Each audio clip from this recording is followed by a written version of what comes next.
iPad 3 launch details, Twitter buys Posterous, Walmart DVD online conversion service, Tweetbot updated, Camera Plus updated, Readability comes to Android, and photojournal tips and tricks. It's Wednesday, March 14th, 2012, and this is iWake. I'm Tim Chaten, and this is what's going on in the Apple world today. Before beginning today's episode, I first want to remind everybody that the iWake podcast app is now out for iOS users and in the App Store. The app will let you stream, download for offline access, and access the podcast even when I forget to update the RSS feed. Most importantly, it is a great way to show your support of iWake. Many people have noticed that iTunes is not updating my show as quickly as it used to. This is a problem with iTunes simply not displaying the show. By subscribing to iTunes, you will get the show as promised, as delivered on time.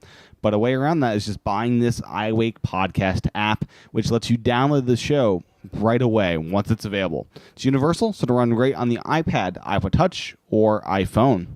Also, make sure to subscribe to my other podcast, my weekend podcast, iWake Again. This paid podcast is what funds iWake. Without your financial support at iWake Again, this podcast that you've enjoyed for many months will not be able to continue on. So please, if you have not subscribed today, do so today. Head on over to iwakepodcast.com/again. That's iwakepodcast.com/again for interviews, discussions, and a way to support iWake. With that, let's get on to the news for today. To begin today's episode are a few choice words from Johnny Ives, the well-known Apple designer and engineer who recently conducted an interview with thisislondon.co.uk. I pulled out two of my favorite questions to share with you today. Here they are. So Johnny, how does a new product come about at Apple? What I love about the creative process, and this may sound naive, but it is this idea that one day there is no idea and no solution, but then the next day there is an idea. I find that incredibly exciting, conceptually actually remarkable. The nature of having ideas and creativity is incredibly inspiring. There is an idea which is solitary, fragile, and tentative, and doesn't have form. What I found here is that it then becomes a conversation, although remains very fragile throughout its inception and creation. When you see the more dramatic shift is when you transition from an abstract idea to a slightly more material conversation. But when you made a 3D model, however crude, you bring form to a nebulous idea, and everything changes. The entire process shifts. It galvanizes and brings focus from a broad group of people. It's a remarkable process.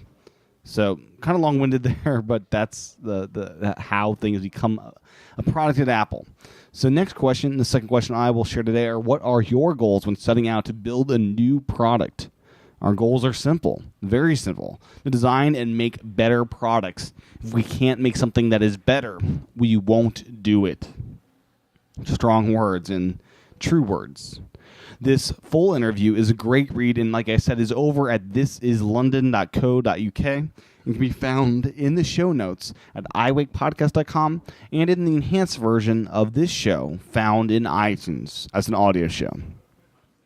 So next up in general Apple news is Apple updating their web pages for the new iPad. Apple Insider discovered that there is a new mode in Safari called HI-DPI. This new mode allows for 2 resolutions of images. Apple is using this new mode to enhance their web pages for this new iPad. You can visit Apple Insider for instructions on how you can view them on your Mac, but it seems a bit complicated for me to explain here on the show. The link to the article is in the show notes at iWakePodcast.com and in the enhanced version of the AAC found in iTunes. Next up today, moving on to general Apple news, is a bit of iPad news. To begin, it appears that some lucky customers got their new iPad a week early. The Vietnamese site teenhte.vn did an unboxing video that showed the new device. The video looked legit to me. The box is a different design from the iPad 2. There's an LTE on-off toggle found on this new iPad. The screen from the YouTube video looks noticeably better, and the video compared to the camera sensor and the size of the new camera is noticeably larger.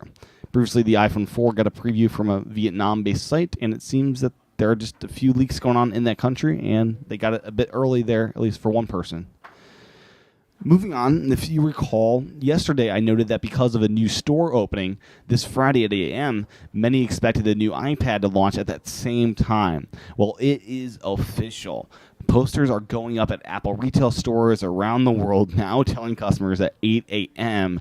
is the official launch time of this new iPad. This is a change from last year where the launch was 5 p.m. But if I recall, the original iPad in 2010 was a morning launch, so this is kind of returning back to its roots, so to speak. So while most countries are getting this 8 a.m. launch, China does not have the privilege of doing that because of the riots. The demand in China is so monumentous and crazy that Apple has once again reverted to the reservation system. If you recall, the iPhone 4S launch was a terrible one, where riots basically broke out and chaos erupted. Apple's posted on their site that reservations begin on Thursday for a pickup date starting on Friday. So here's to Apple not having another riot on their hands. Now, let's move on to a bit of partnership news with Apple. To begin, Twitter has acquired a popular blogging platform called Posterous. Posterous was or is a dead simple blogging service. Posterous posted the following on their website. The opportunities in front of Twitter are exciting, and we couldn't be happier about bringing our team's expertise to a product that reaches hundreds of millions of users around the globe. Plus, the people at Twitter are genuinely nice folks who share our vision for making sharing simpler. Poster Spaces will remain up and running without disruption. We'll give users ample notice if we make any changes to the service. For users who would like to back up their content or move to another service, we'll share clear instructions for doing so in the coming weeks. They continue on by thanking the users of their support for their support so far. Twitter shares that today we are welcoming a very talented group from Posterous to Twitter. This team has built an innovative product that makes sharing across the web and mobile devices simple, a goal we share. Posterous engineers, product managers, and others will join our teams working on several key initiatives that will make Twitter even better. So what is this Posterous and Twitter thing? And what do I have to say about it? I personally am excited to see what these two teams can do together. I think the potential here is simply fantastic. Can't wait to see how they integrate and add Posterous' cool ideas into the Twitter app and service. In other partnership news, and this is more of a stretch in partnership news, is a new version of Rdio for the web. While Rdio is not as much of a partner as Twitter is, where it's integrated into the Mac and iOS, there is a Rdio app in the App Store, and since this isn't exactly app news, I thought I'd include the news here. According to Rdio, the new web version is faster, simpler, and more social.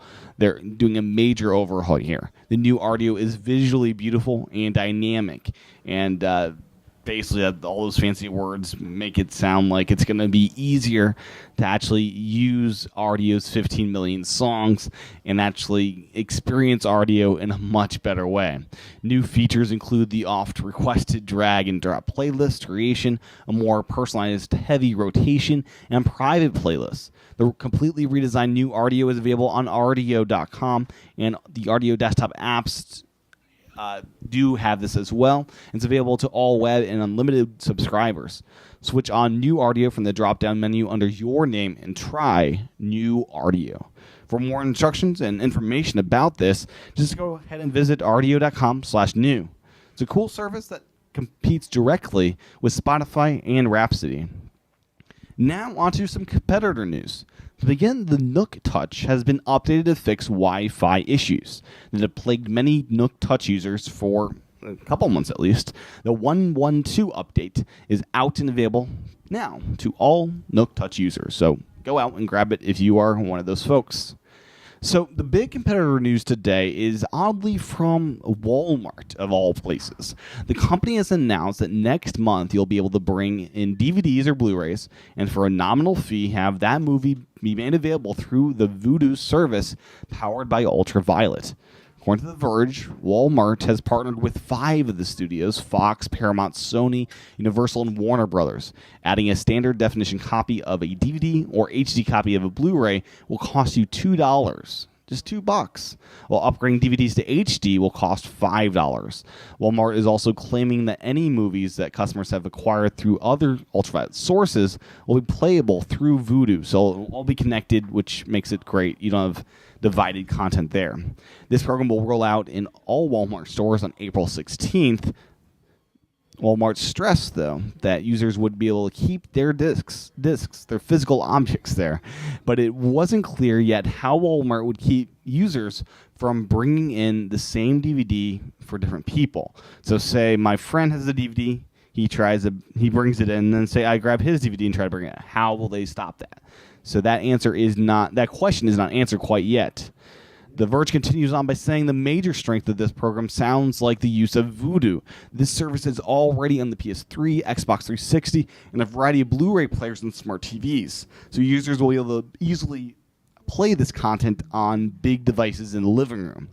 If users are able to play these movies from things like Flickster and Paramount side by side with Vudu, this might actually gain some traction with users. That's what the Verge's take on this. As many of you know, I personally simply hate ultraviolet. I wanted to die an ultraviolet bloody death. It is getting ever clearer that the studios are trying to use this service here to put iTunes in the back burner. That being said, the studios did play ball with iTunes in the cloud for movies, and competition is a good thing overall. That is, if the studios provide competition and allow iTunes the same access that Ultraviolet has. I'm hoping this ability to upgrade to HD for $5 comes to iTunes, and perhaps this deal with Walmart paves the way for cool things to happen with iTunes. Currently, there's no way to upgrade an SD purchase to HD in iTunes. I'd love that option. I'd love the option for Apple for me to bring in my DVDs and Blu-rays into an Apple store to add those movies to my iCloud account. I'm hopeful something like this comes to fruition, as this is happening for Ultraviolet content next month. Anyways, interesting news to say the least. Now, onto some app news. To begin is the Tweetbot update for iPad. The new update is to version 2.1. It's a sizable one containing the following features. The iPad graphics are optimized for the new iPad's Retina display. Streaming is perhaps the biggest update. You're now able to stream, letting you have an always updating timeline that never needs refreshed and is on default by Wi-Fi. The streaming option is simply incredible. There are tons of people that I know that have emailed me asking what app can do this. Now I know it is Tweetbot for iPad. Another big feature is the addition of Camera Plus 3.0 capturing and editing support. Tons of other enhancements were added in this update. You can find all of those changes in the App Store. Tweetbot is a nifty app that I don't personally use, but the streaming feature has me turning my head towards this app. It's now out and costs $3. So as some of you might have just heard in the Tweetbot description, there is a new update out for Camera Plus, and it's a big one. So what's new? First up, dramatically improved sharing. There are two main improvements here. First is you can now share to multiple services, or even multiple accounts on the same service all at the same time. The second big thing is that it will be faster to do so. So faster, share online. The next enhancement is workflows. Sometimes you want to shoot a bunch of pics in a row without having to think about things like editing and sharing. And sometimes you want to do just the opposite and edit and share each pic you take right after you take it. Workflows easily provide you with the flexibility to do it either way. The third big feature here is focus and exposure locks. Now you can use to lock the focus and exposure of the camera independently of each other. Photographers looking for the utmost flexibility in shooting will love this new feature because it enables all kinds of creatives to take awesome shots. Basically, the more flexibility, the better, especially if you're a creative photographer. And the final big feature here are new APIs. Basically the Camera Plus folks have created a list of comprehensive APIs for Camera Plus. These APIs enable people to integrate Camera Plus into other apps and to create web services that make use of the many photos that have been shared by Camera Plus users. Several prominent developers have already integrated with Camera Plus into their apps, including WordPress, Tweetbot, Twitterrific, Food Spotting, and Twitter Later New A. A solid update that makes the third-party camera app all the more appealing. I personally have never found myself using this app simply because of the ease of access with the built-in app. I never saw a need to try to fire up Camera Plus when I take a photo. The app is on sale now for 99 cents, so if you're interested, now is a great time to buy it. So closing out the app news today, and we're almost near the end of the show, but closing out the app news first is two quick stories. The first is of note is that Pinterest is working on an iPad version of the app. No release date has been announced. Nothing shocking there. The next big and the last quickie for app news is Readability. It's now out for Android. It's available through the Amazon App Store and internationally through the Amazon Play Store. So that's app news. Now, closing out the stories today are a couple of odds and ends. The first are some iPhoto journal tips. The first tip for iJournal was covered on one of my videos I did over on YouTube, youtube.com/tchaten. The tip is this. When you share a iPhoto journal and publish it to your photo journal homepage, Apple gives you a URL. But that URL is long and complicated. The tip is this. Go to bit.ly.com and shorten that URL. From there, go to your cPanel for your web pages or domains, or just simply go to GoDaddy-like service, which allows you to redirect a pretty URL that you've bought in to this bit.ly link. If you try to go directly to redirecting to this extremely long URL that Apple gives you, you'll get an error, and that will cause the redirection to fail. I now have 2 photo journals up and accessible by visiting timchaten.net/photos. So this was a big kind of weird thing that Apple did, and I hope they fix this in the future. But for now, here's the workaround. My other tip is this. Don't be scared to upload photo journals. Your iCloud storage limit is not affected by photo journals. So you could theoretically upload hundreds of gigabytes worth of journals and be totally fine.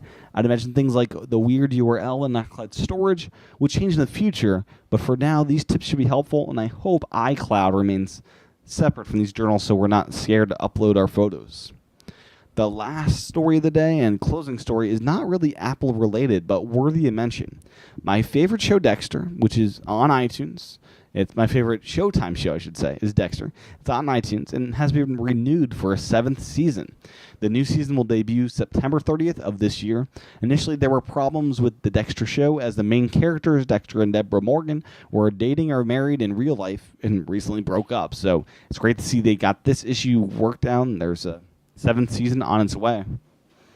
Well, that's what's going on in the Apple world today. If you like the show, head on over to iTunes and leave a review. And don't forget to subscribe to iWake Again over at iWakePodcast.com/again. Your support is needed for the show to continue, so go on over, subscribe. There's great content there already. Around 7 episodes worth of interviews, discussions. If you like Apple, if you like the show, you'll need to subscribe. So do it today. iWakePodcast.com/again. Join me tomorrow for another edition of iWake. Aloha.